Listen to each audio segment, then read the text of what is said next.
মেহেন্দি করার উদ্দেশ্যে একটা বাহনে চেপে এই যে চলে যাচ্ছি আমার হাজব্যান্ডের সাথে। বরাবরই তোমরা জানো ও আমার রাইট হ্যান্ড, লেফট হ্যান্ড, আমার বেটার হাফ।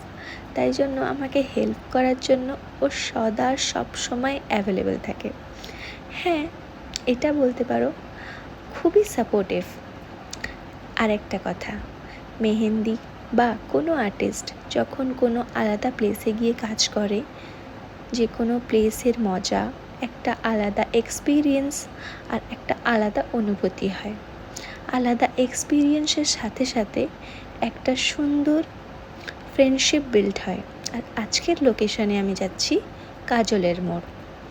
কাজলের মোড় তোমরা নিশ্চয়ই জানো যে নতুন রাস্তার থেকে যেতে হয়। তবে যারা কাকদ্বীপে থাকো তারা এই রাস্তাগুলো নিশ্চয়ই জানতে থাকবে। এই যে নতুন রাস্তার থেকে আমি ঢুকে যাচ্ছি শিবপুরের পরে কাজলের মোড় পড়বে। একটা কথা বলবো, ম্যারির ঘর আমি খুঁজে পাইনি, অনেক আগে চলে গেছিলাম কাজলের মোড় থেকে। ক্লায়েন্টের নামটা এরকম সরাসরি নিয়ে নিলাম। অনেকেই তোমরা ম্যারিকে চেনো হয়তো। এখানটা একটা কথা বলবো, ফার্স্ট টাইম আমি ওর ঘরে যাচ্ছি।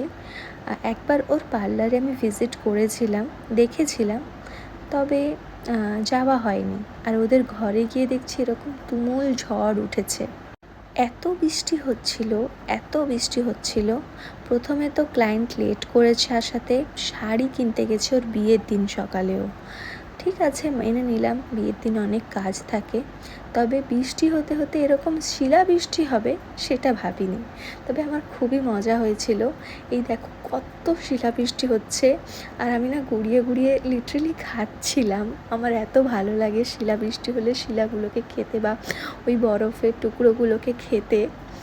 এই যে ব্রাইড দেখো, সেও গোড়াচ্ছে, এক হাতে একটুকুনি মেহেন্দি করেছে কিনা জানি না, সে ওই এক হাতটা এরকম করে আর নিজে নিজে গুড়াতে শুরু করে দিয়েছে ওই যে ব্রাইড। আর তবে এই যে মেহেন্দিটা করেছি তোমাদের কেমন লাগছে বা মেহেন্দির যে অথেন্টিক রিভিউটা তোমরা আমার কমেন্ট সেকশানে জানিও। আমি একটা ইউনিক জিনিস এখানটায় করেছি, ডাব আর কলস, যেটাকে কি বলে, কলস আর নর্মাল ঢোলক তো সবাই করে। এখানটায় আমি একটা সত্যি নতুনত্ব একটা জিনিস করার চেষ্টা করেছি, ডাব আর কলস।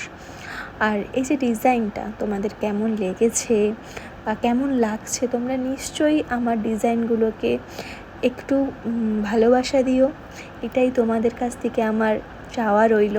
তবে হ্যাঁ, একবার খুবই মন খারাপ হয়। আমার আওয়াজটা কি এতটাই খারাপ যে তোমাদের কান পচে যায় বা তোমাদের